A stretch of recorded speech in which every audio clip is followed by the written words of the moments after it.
თქვენ უსმენთ ძველ რადიოს ნინო მეუნარგიასა და მიხეილ მიმინოშვილთან ერთად. მიშა და ნინო ძველი რადიო დაგიბრუნდით გუთი ბოლნელთან ერთად. არაჩვეულებრივი პოეტი. მადლობა გუთი გვესტუმრეთ და რა თქმა უნდა, როდესაც პოეზიაზეა საუბარი, ყოველთვის შემოდის სტუდიაში რაღაც სხვანაირი განცდა, ხო, ეს არის სიმშვიდის სილამაზისთან მირქმა დღეს და ფილოსოფიურად ხო ეს პოეტური ეთერი ძალიან მოუხდება დღევანდელ დღეს. გუთი დიდი მადლობა და ალბათ რო შემოხვედი სტუდიაში იგრძენით როგორი აურა, იმიტომ რომ სულ 1 საათით ადრე ჩვენ გვესტუმრდნენ რუსთავის ანსამბლ რუსთავის წევრები და შესანიშნავი სიმღერებით გაჯერდა ჩვენი კედლები, ასე დათებითი, ასე რომ ეხლაც ვფიქრობ, რომ გაგრძელება იქნება უკვე და თქვენი პოეზიის სახით და დიდი მადლობა ყველაფრისათვის. სხვადასხვა მინდა ვთქვა რაღაც ესეთი დამთხევა იყო, როდესაც თქვენ იყავით აქ ნინოსთან, მე არ ვიყავი და მე ვიყავი ბოლნისში, ბოლნისის ეპარქიაში, წოურღაშენის მონასტერში და რაღაცნაირად ეს ყველაფერი ესეთი დამთხევა და რა მიხარია იცი ნინო, რომ ჩვენთან რომ მოდიან სტუმრები ძალიან ბევრი არიან ქალბატონი პოეტები. ეს ქალბატონი პოეტები კი, ქალბატონები და არ ვიცი, ანა კალანდაძე ხო გასაგებია, მაგრამ აი თქვენი სიმრავლე ქალბატონებისა, რომლებიც აი ქალბატონი პოეტების ხო და რომლებიც არ უშინდებით ლექს, არ უშინდებით სიტყვებს და კრებულზე გამოსცემთ ხოლმე და თან სტუმრობთ. დიდი მადლობა. ძალიან კარგად თქვი, არ უშინდებით ლექს. ხო, ფიქრობ, რომ ლექსის წერა ალბათ არ არის ადვილი, იმიტომ რომ მე ლექს ვერ ვწერ. თუმცა ფაქტია, რომ პოეზია არის პოეტის სულის და გულის ამოძახილი. და როდესაც აი თქვენ პოეზიას გადავავლებს მკითხველი თვალს, ნამდვილად მიხვდება, რომ ის გაჯერებული არის სიყვარული. თუმცა თემატიკა სხვადასხვა. თქვენ წერთ პატრიოტულ მოტივზე, თქვენ წერთ სიყვარულზე, თქვენ წერთ დედაშვილობაზე, ანუ ძალიან ბევრი თემაა და ყველგან რაღაც აი ერთი სიყვარულის ხაზია. სიყვარულით გაჟღერთილია გუთის პოეზია. თუმცა მე ერთ რამე ჩავამატებ შენის ნებართვით, რაღაც გარკვეული სევდაც იგრძნობა ყველა იმაში, აი ხო, კი, თითქოს აი იცით როგორი შეგრძნება, თითქოს აი ტკივილთან შეგუების პროცესია რა თქვენი თითოეული სიტყვა, მაგრამ ეს იმდენად არ არის მოხვეული თავს მსმენელისთვის, იმდენად ანუ კათარზისივით არის თქვენთვის ლექსი ხო მართალი ვარ. გითხოთ გუთის. კი. კარგი კითხვაა, არის თუ არა ლექსი თქვენი კათარზისი? ნამდვილად არის ჩემთვის ლექსი კათარზისი. სულიერად ვიცლები, როცა ეს ტკივილისგან ვიცლები, როცა ვწერ. ძალიან დიდი სითამამია მართლა აიღო კალამი და წერო, მე გაქვს განცდა, ესეც წერან ახსენეთ და ნამდვილად არის კათარზისი. გეთანხმებით. კი ბატონო და თქვენის ნებართვით შეიძლება წავიკითხო მარტო დავრჩი.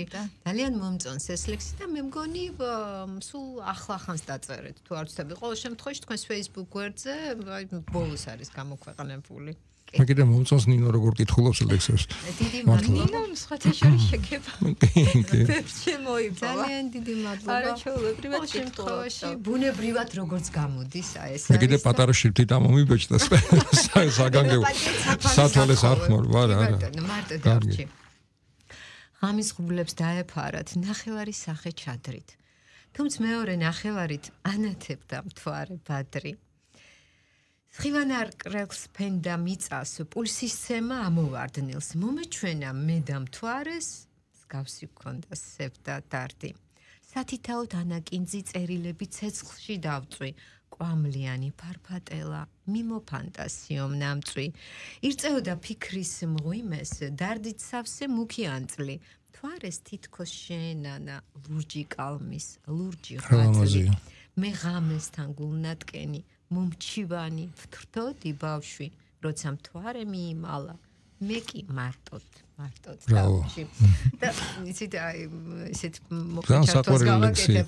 ზოგადად ძალიან მიყვარს ხოლმე, როდესაც სავსე მთვარეა და ეს ლექსიც იმიტომ მოვიდა ჩემ გულამდე, ყოველთვის ვჭდები აივანზე და მას ვესაუბრები და ქალის სახეს ვხედავ. მე კიდე წარმოვიდგინე პატარა ბავშვი, რომელიც ზის ამ იატაკს რო ვერწყლება ფეხები და ჰაერში რო და ის ასე ხო და ნუ და რაღაცნაირად აი ესეთი აღქმა მქონდა ამ ლექსის მოსმენის შემდეგ. კი ბატონო, გუთი და რაც შეეხება თქვენს პოეზიას, ქალბატონი პოეტი რომიშამ და ძალიან მომეწონა, ანუ რამდენი წელია რაც ქალბატონი პოეტი გახდით და პირველი ლექსი როგორ დაიწერა? ანუ როდის? ქალბატონი პოეტი როგორ გავხდი? მეუღლე გარდამეცვალა და ძალიან დიდი ტკივილები და ცუდად ვიგრძენი საკმაოდ თავი. წელიწადს ეკო 2 კვირა. ოთახში ხებში დავუბრუნდი რაღაცა უცნაური და ვიფიქრე მეთქი, ხომ არ ვგიჟდები რაღაცა ისეთი უცნაური ის ვქონდა. შეგრძნება და ოთახში შუაგულში გავჩერი და ვთქვი, უფალო თუ უნდა გავგიჟდე, წამიყვანი ავტოსთან. თუ არა მომეცალა გადარჩენის. სურვილი მომეცალა ამეღო საწერ კალამი. აიღეთ კალამი და ანუ მანამდე არაფერი არ დაგიწერია. ალბათ მქონდა შინაგანი პოეზია ძალიან მიყვარდა. მის მერე ფაქტურად ყოველ დღე წერდი. და ეს დიდი ხნის წინ მოხდა და 7 წლის. 7 წლის, ანუ 7 წელი რაც წერთ. სრული 7 წელი არ არის, მაგრამ ასე. ხო, მაგრამ დარწმუნებული ვარო თქვენ ალბათ გქონდათ ეს ყველაფერი. ხო, მაგრამ ეს ერთგვარი мотиваცია ცუდი სიტყვა, მაგრამ რაღაცა აი გასაღები კი. თულა კი არ ვთქვი რომ ტკივილი გზნობა თქვენს ლექსებში ნამდვილად. და გიშველად ხო პოეზია. გადამარჩინა ფაქტობრივად ესეთი უებარი წამალი იყო რომ დავწერდი ახლა კი ვფიქრობდი ნეტა თუ ლექსობს თუ არის ლექსი და რომ დავდებდი და რაღაცა შემომეხმიანებოდნენ Facebook-ზე თითქოს შენი ტკივილის მოწილეები ხდებოდნენ თანაგრძნობა ძალიან სასიამოვნო იყო. თავარი ეს არის რომ აი ეს ლექსი მივიდეს მკითხველის გულამდე და როდესაც აი როგორც მაგალითად მარტო დავრჩეს ისე მოვიდეს. როგორ შეიძლება არ მივიდეს, როდესაც ეს არ არის დაწერილი იმისთვის რომ დაიბეჭდ სიტყვაზე ვიზახ, ნუ ახლა სუდრამეს შეიძლება ვამბობდი, მაგრამ ეს არის განთავისუფლების თემა და უწყებელია. გარი თუა ბევრს შეუძლია. კი, მაგრამ მაგ ეს გულწრფელია, რომელსაც აუცილებლად ექნება გზა მსმენელისთვის. გუთი და ამ კრებულში ხომ არ არის ის პირველი ლექსი, რომელიც თქვენს მეუღლეს მიუძღვენით? არა. კარგი და მე მგონი დროა რომ მიშამ წაგვიყვანოს. არა, იცით რა არის, მე უბრალოდ მინდა თქვენი დამოკიდებულება, აი ზამომწონს თქვენი, ნუ ეს თქვენი ნამდვილი და სახელი და გვარი არ არის, რა თქმა უნდა, ეს ფსევდონიმია ლიტერატურული ალბათ, ხო?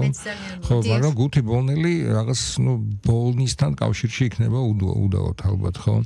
რა, იმიტომ რომ თქვენ იქ გაიზარდეთ და აი თქვენი დამოკიდებულება იქაურობისადმი, ახლა სწორედ ის ლექსი მომაწოდა უკვე კარგი შრიფტით, რომელსაც მე წავიკითხავ და აი ჯერ სანამ ამ ლექსს წავიკითხავდი, რომელიც ეძღვნება ბოლნისის სიონს და ჩემს ბოლნისელებს, ესეთი წარწერა წინა თქმა შეიძლება ითქვას, აი თქვენი დამოკიდებულება თქვენი კუთხისადმი და თქვენაირი ახლა უკვე პოეტური ხედვით, რა თქმა უნდა. ჩემ ბოლნისი მიყვარს უზომოდ.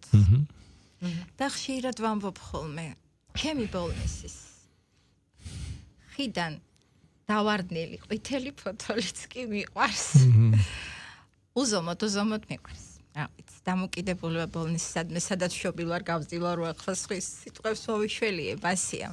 და როდესაც სამშობლოზე წერთ, ალბათ პირველი ეს ინსპირაცია არის. რა თქმა უნდა, ყოველთვის ბოლნისი და რა თქმა უნდა. ეხლა მე ნინოსავით ვერ ვიზამ, რა თქმა უნდა, თან პირველად ვკითხულობ ანუ პირველად ვკითხულობ როგორ არა მაგ გადაკითხული ეს ლექსი ხო და სულის ჭურჭელო ანუ ჩემეული სასიყვარულო მიძღვნა ჩემი ბოლნისის სიონს და ჩემს ბოლნისელებს მახნე უჟანგავი მართლმორწმუნე ტაძარ გუმბათი ხელსაჭრეთელით ნაკვეთები მოფირუსფერო ლამაზია სამნავიანი ბაზილიკა ხუროთ მოძღვრების 6 თაღიანი ღია სტოა და სამლოცველო ვახტანგ გორგასლის ჟამინდელო დიდებულება პაპათა ნაღვაწარო ფუძე ძირძველო რა ხელმაგშობა ამისთანა შეურყეველი შენი დიდება სულ საუფლო რითარ ვიფერო შენი დიდება სულ საუფლო რითარ ვიფერო ხარ საქართველოს ანიმუშო სულის ჭურჭელი მზეს ხივიანი ბოლნისური სიონ სამრეკლო მრავალჟამიერ მარადისი შენი დიდება ამერ იმერი ამენ ქარვა სხივი ირეკლო.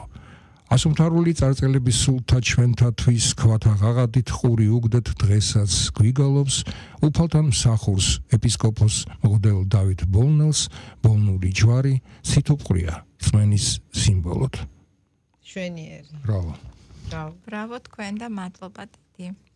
აი სწორედ აქ სწორედ იმ სამი ლექსიდან ერთ-ერთია რომელიც შევიდა წიგნში შეუცნობელი გზა უფლისანი ანუ კრებული გამოსული გაქვს როდის გამოვიდა ეს კრებული ჩემი კრებული არ არის ეს საერთო ჯგუფური კრებულია რომელიც პატრიარქის ლოცვა კურთხევით გამოვიდა და რა შეეხება თქვენს კრებულს ანუ უკვე გამოეცით ჯერ არა და მე მგონი მოვიდა იმის რომ იმიტომ რომ იმდენი ლექსი დაგროვდა რამოდენიმეჯერ დავაპირე მაგრამ ვგრძნობდი რომ ჩემი ლექსები უფრო ძლიერდებოდა იზრდებოდა და აი ძალიან მაგარი კრებული მინდა და მქონდა დაკაპატონებული გამზადებული ორი წიგნი და შევაჩერე რომ გადავხედე უფრო ძლიერი ლექსები მქონდა დაწერილი და ესე თავიდან რომ წერდი ის აღარ უნდა შემეტანა.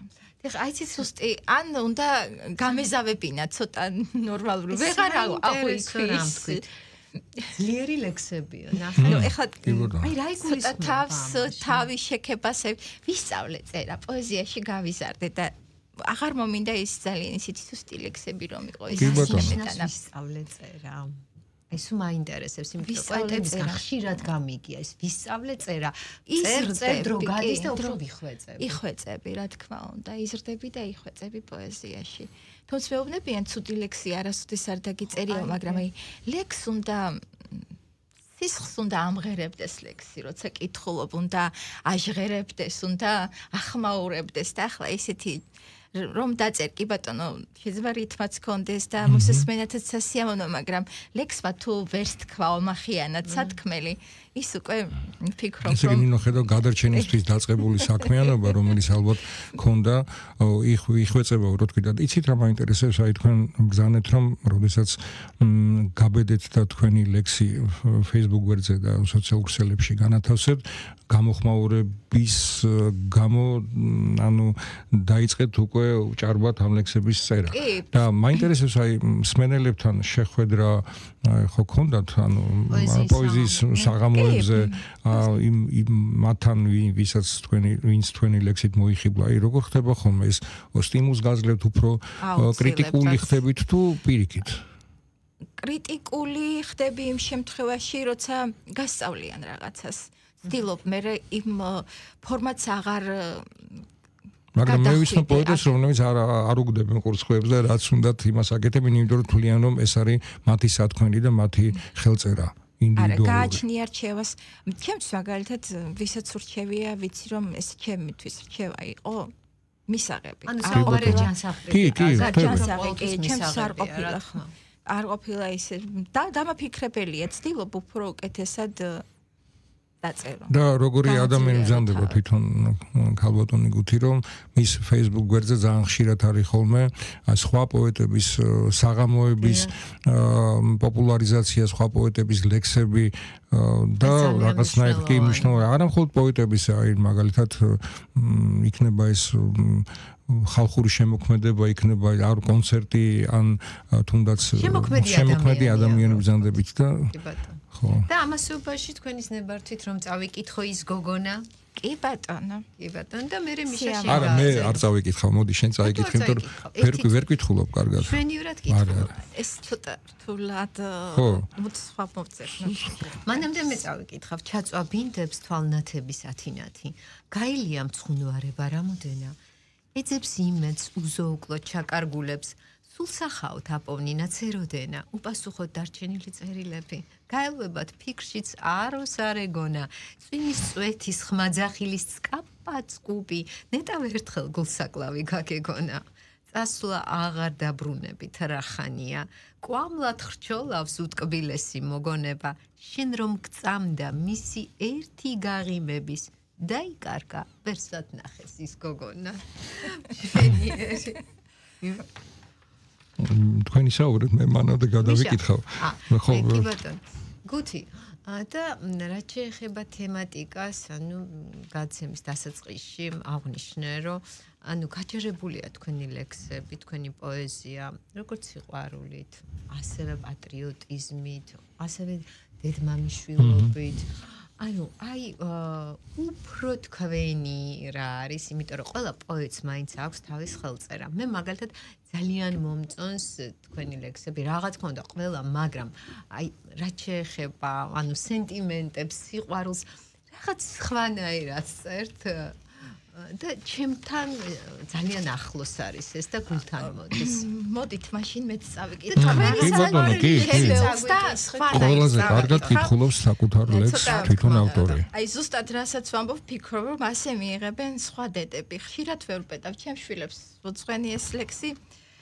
შვილს მივწერე, მოვიკითხე და მე რაღაცაზე ამიცრებ განა კი არ იყო საძველი მე ამიჩუხდა კიდე დაიბადა მე ეს ლექსი მოვიკითხე უბრალოდ ეს იყო მიზეზი მეტი არაფერი მიყვარხარ გითხრა ხშირად ვერ ვპეტავ უთქმელი სიტყვით დუმილს ვნებდები გაიგონებენ გაკვირდებიან სხვათა შვილები სხვათა დედები დედაშვილობის ხელთუქმნელ გრძნობას ყოლია ქვეყნად სხვა რამ ბადალი ტკივილ 1000-ჯერ ევნება დედა შვილს გემოტკბილი ასვას ბადაგი მე დედა თქვენი ზისალიონზე თქვენი თვალების ხივით ვთენდები თქვენზე მლოცველი სანთელი ცვილის ფრესკაზე ცეცხლის ალით ვენთები შვილია ვისაც დაუფიქრებლად თვალ უხამხამებ ენაცვალები თქვენ შემოგევლოთ ჩემი სიცოცხლე მე ვიყო თქვენი ჭირის ნაცვალი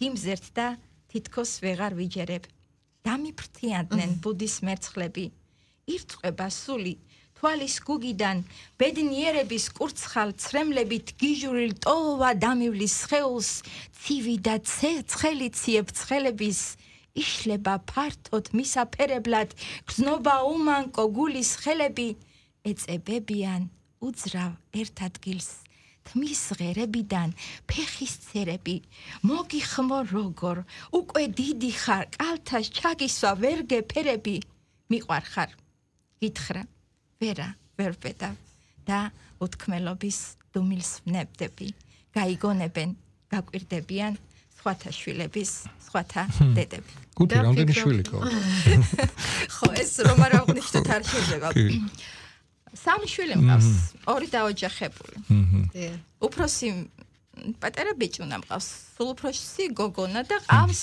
4 ვაჟი უფროსი ყავს 18 წლის და პატარა ყავს 3 თვის მოკლედ ბები შვილის და ბიჭუნას 7 შვილის ბებო ვარ მოკლედ მართლა ასე უნდა დაგვეწყო ანონსი რომ შვილის ბებია ქალბატონი პოეტია ჩვენი სტუმარი დიახ არა შვილის ბების კვალოფშენირად გამოიყურებით მინდა გითხრათ მადლობა ნამდვილად და მართლაც აი თით ახლა კითხულობდით ლექს და ისევე ეს განცდა დამეუფლა რომ დიდი გრძნობა ყოველთვის უთყვი და უთქმელია და რა თქმა უნდა დედაშვილობა ის იმხელა სიყვარულია რომ ამაზე ალბათ ვეღარც საუბრობ კი ბატონო და იცით რა ზოგადად ნუ აღნიშნეთ და ეს ასია კი რომ პოეზია არის პოეტის გულის ამოძახილი თუმცა რაღაც მოვლენაც ხდება ხოლმე мотиваცია ხშირად გამიგია პოეტებისგან რომ ან ეს ადამიანი შემხვდა და უცებ ლექსი დავწერე ან რაღაც მოხდა და ლექსი დავწერე აი თქვენ ცხოვრებაში მომხდარა თუ არა მსგავსი ფაქტი ან ამ პირებ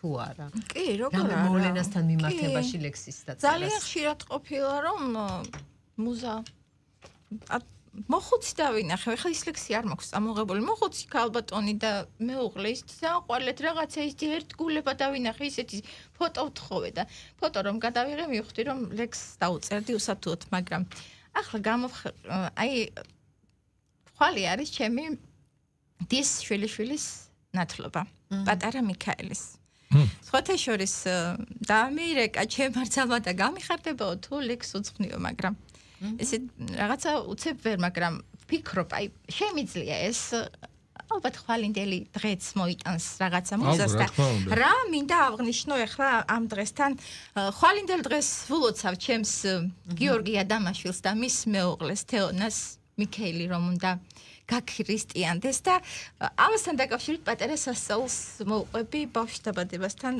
დაკავშირებით ასეთი დღესასწაული არის წაჩხურობა სამეგრელოში. აღდგომისთან 5 დღის შემდეგ. 8 წელი არ ყავდათ შვილი და გადაწყვიტეს წასულიყვნენ წაეყვან ასე ხდება საერთოდ ააკუნებით მიდიან შიქთოჯინას აწვანენ. ეს რომელ ადგილას არის სამეგრელოში? წაჩხურობა არ ვიცი ზუსტად რა ადგილია, მას ვერ გეტყვით და ააკუნები ადიან 5-6 კილომეტრი ტრადიცია 5-6 კილომეტრი გაიარეს ფეხით, ააკუნები გაცვალეს და რომ ჩამოვიდნენ ააკუნები თოჯინა წევს აკვანში. აიტანეს აკვანი რწმენით რომ შვილი უნდა ყოლებოდათ და რომ დაბრუნდნენ 2 დღის მერე მიაკითხეს მამაოს რომ ლოცვა კურთხევა მიეღოთ და მამაომ ღვთისმშობლის სარტყელი შემოახვია თეოს და დალოცა და უთხრა რომ ასე შეხედა და უთხრა მიქაელიცის დედიკომ რომ შენ უკვე ეგრე უთხრა პირდაპირ შენ უკვე აქ ხარო იცისო დედიკომ და ხა რა თქმა უნდა ძალიან გაუკვირდა და ასრულდა ეს და თან დასინა ის რომ ბავშვი დაიბადებოდა ღვთისმშობლობას ნათლისღებას ფოთიში ნათლისღებას და 19 იანვარს სასაულია კიდევ ერთხელ მინდა მივულოცო სასაულია მადლობა ამ ისტორიისთვის ძალიან საინტერესო იყო თეო და ყველა პატარას მივულოცოთ და ყველა პატარას რა თქმა უნდა ვუსურვოთ ყველაფერი საუკეთესო და ნუ კიდევ ერთი ისეთი ტკივილნარევი ცოტა ისეთი ლექსი რომელიც ქართულ გენს ეხება და ესეთი შეკითხვის ფორმით არის დასათაურებული. გენო ჩემო გეკითხები. შენ ქართველო გენო ჩემო გეკითხები. არ გახადო სახვალიო მიპასუხე. მოგვიმრავლდა მცონარობით გონით ბნელი, მშობელ მიწას თავსრად ვიხდით საპანყურეს. როდის იყო საქართველოს აუბედობა რომ სტკენოდა შენზე მეტად არა ქართველს. როდის იყო მხარში მდგომი მუხანათურ უცხო მტარვალ არ გართმევდა მიწის მტკაველს ჩაგიხუტებს განავინმე უფრო ტკბილად ან შემოგხვევს საიმედოდ ძლიერ მკლავებს ვიდვინ გეტყვის ენა ტკბილი მოქარ რგულით თეთრი წვერით დამიბერდი გენაცვალე მაშრა ხდება რა რისხვა ჩვენს მთაველებს რას ვერ ვიყოფთ რა როგორ ვერ ვინაწილებთ ღმერთო ერთო გევედრები ჭირსაშინა გახლეჩილი სიყვარული გაგვიმრავლე ძმათა სისხლით დადენილი შავი ლაქა თუ შეღებავს და მოკირწყლავს არემარეს ჯობს არ ვიყო მე სიცოცხლე არ მიღირდეს მიმაბარეთ ქართულ მიწას სივსამარეს გონდახშულნი რაც ჩადიან არიციან სენის ჭირად მოსდებიათ სისაძაგლე მებრალება მშობლის გულის შფოთვარება თვალ ნამებით ხედავთ როგორ აძაგძაგებს ენით უთქმელ ტკივილება დაზდის ზარხში ძმათა ენით ამოთქმული ბალღამ მწარე ამოშანთე მიდი რაღაც უცდი ამო სთხარე ნამწყლიანი ჩინი ბარე ცოცხლად დაფალ მიწა ღორღი ქვანაყარი ეკალ ბარდიანი მიაფარე დაჯექი და მერე შენი შურის კერძი ძაღლ მამაძღლს ნასუფრალად მიუყარე ღმერთო ერთო შენ სიმედად დავჩენილ ვართ გევედრები მთლიანობა გაამყარე სამისო ვარცუნელით სიყვარულით საქართველოს ხმა ჩონგურით ააჟღერე შვედიერი საქართველოს ხმა ჩონგურით ააჟღერეთ და გუთი მაინც პოეტი რო კითხულობს თავის ლექსს რა თქმა უნდა წაგვიკითხეთ და ხო მაინტერესებს გამორჩეული ლექსი თუ გაქვთ აი თქვენთვის ყველაზე და მე კიდე მაურჩელი გამორჩეული პოეტი თუ გყავთ გუთი აი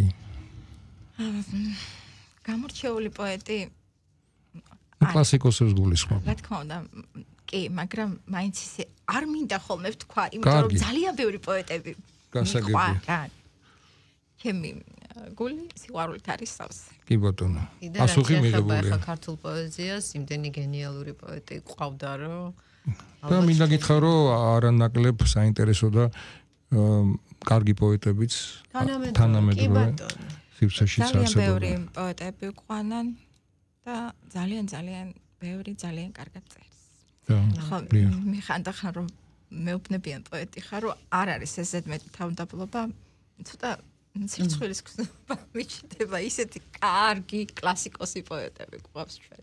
იცი რა ერთია როდესაც წერდა მეორე როდესაც შეგიძლია კარგი პოეტის ლექსების სიყვარული და კარგი და ცუდის გარჩევა თქვენ ისიც შეგიძლია და ესეც ძალიან კარგია. ისმეთ. კი ბატონო.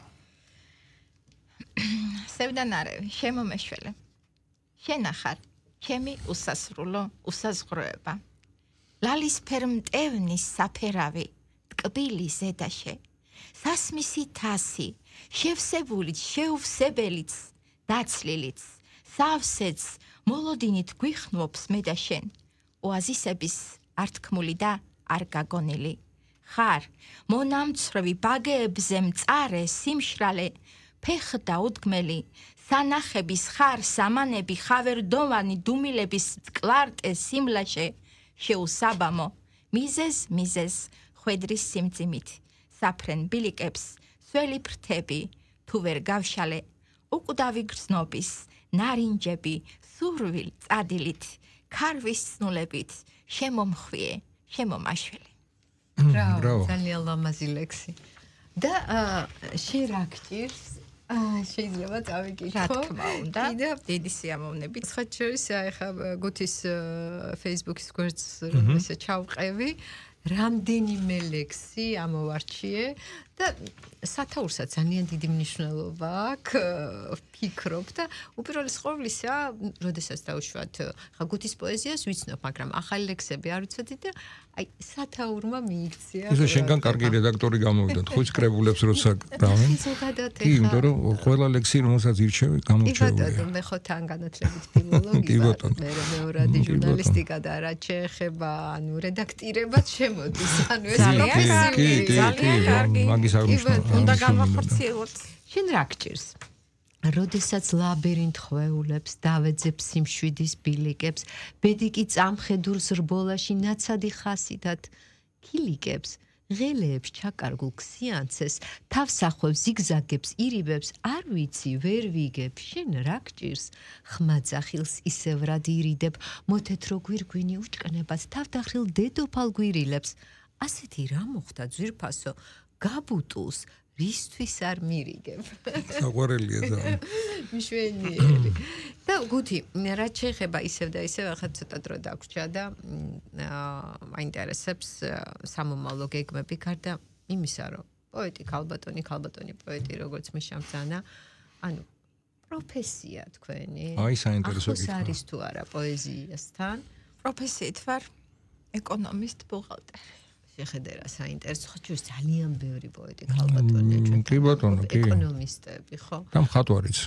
ხო, მხატვარიც კი და ნუ ალბათ ხო, როდესაც შემოქმედია ადამიანი, არ აქვს მნიშვნელობა რა პროფესიის, იმიტომ რომ რაღაც ისეთი წარმოდგენა იყო, რომ ეკონომისტი იქნება თუ ასე შემდეგ, ფიზიკოსი თუ მათემატიკოსი, შეიძლება მან დაშვათ კი შემოქმედებას და შეაფასოს, შემოქმედების მოყვარული იყოს, მაგრამ ეხა იმდენად პოეზიაში არ იყოს ჩაფლული. თუმცა ფაქტია, რომ ძალიან ბევრი ისეთი ადამიანია. მე მაგალითად კომუნისტების დროინდელი ვარ და პროფესიის შერჩევის დროს იქ მშობლებიც იღებდნენ ხშირად მონაწილეობას. რა ვიცი, ასე საერთო აზრით გადაწყვეტეს თორე. თუმცა ფაქტია, რომ პოეტი ხარ და ლიტერატურა ეხლა რო ყოფილიყავით დაახლოებით იმას აკისა, როდესაც თქვენ გადაწყვიტეთ ეკონომიკის ფაკულტეტზე შესვლა, აი რას აირჩევდით ახლა? ფილოლოგიას? აუცილებლად ვიქნებოდი მსახიობი, მიუხედავად იმისა, რომ აი შენ პასუხი. კი ბატონო. მიუხედავად იმისა, რომ დღეს მსახიობებსაც არ აქვთ საქართველოში ის რაც უნდა გქონდეთ, მაგრამ მაინც ვიქნებოდი მსახიობი და არა. მადლობა ამ პასუხისთვის. ზოგადად ხო, გასაგებია რაზეც საუბრობთ, ანუ შემოსავალს და ფინანსებზე, ნუ ეს უკვე როგორც ეკონომისტმა გააკეთა აქცენტი, რა თქმა უნდა. დავაპირე, მაგრამ მე გავჩუმდი. კი, როგორც ეკონომისტი. კი ბატონო. ეს ყველა ეკონომისტში ფარულად არის მსახიობი. გუთი და სამომავლო გეგმები წიგნის გამოცემას აპირებთ კრებულის პრეზენტაციას. აუცილებლად, ნინო, აუცილებლად არ გადავაცილებ ჩემს დაბადების დღეს, გავასაიდუმლოებ ჩემს დაბადების დღეს, ჩემს დაბადების დღეზე ისევ კი არა და აუცილებლად ორი წიგნით. ძალიან კარგი. ძალიან დიდი მადლობა. დიდი მადლობა გუთი, რომ ჩვენს გადაცემაში მონაწილეობა მიიღეთ, წარმატებას გისურვებთ და მიქაელს მოკითხვა გადაეცით ჩვენგან აუცილებლად. ხვალ. ხუთი ბოლნელი პოეტი იყო ჩვენთან სტუმრად და მალე უკვე დაგიბრუნდებით სიახლით. დიახ, დიტო მარინაშვილთან ერთად, რომელიც მიმოიხილოს ხოლმე ლეგენდარულ ფეხბურთელებს, სპორტსმენებს, ლეგენდარულ მოვლენას ფაქტობრივად იქნება ერთგვარი მატიანე, ხო? ჩვენი და მით უმეტეს დღეს ისეთი თარიღია, დღეს ქართული ფეხბურთის დამოუკიდებლობის დღეა. 35 წელი გავიდა და მინდა აღვნიშნო, რომ დიტო ამ პროცესებს მთლიანად ესწრებოდა ამ კრებას, როგორ იყო წინაპირობა, რა იყო და ძალიან საინტერესო იქნება უშუალოდ მისგან ამის შესახებ ინფორმაციის მიღება და ასე რომ დაგვილოდეთ საინტერესო დიტო მარინაშვილთან ერთად. დროებით.